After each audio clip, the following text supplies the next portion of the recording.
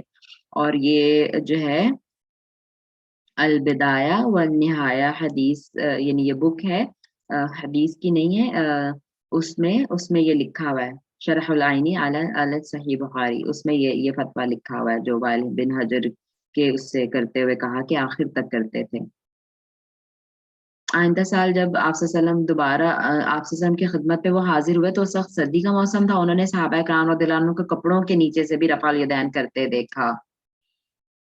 ٹھیک ہے، یعنی کوئی بڑی چادریں وغیرہ اوڑی ہوئی تھیں لیکن اس کے نیچے سے بھی وہ رفع الیدین کرتے انہوں نے دیکھا. اور یہ 10 ہجری کے آخری مہینے تھے، رائٹ؟ بس وہ انہوں نے ثابت کیا ہوا ہے کہ آخری زمانے تک جو تھے وہ رسول اللہ صلی اللہ علیہ وسلم کرتے تھے، اور فقہاء اسلام کی اکثریت نے اس کو پسند کیا ہے.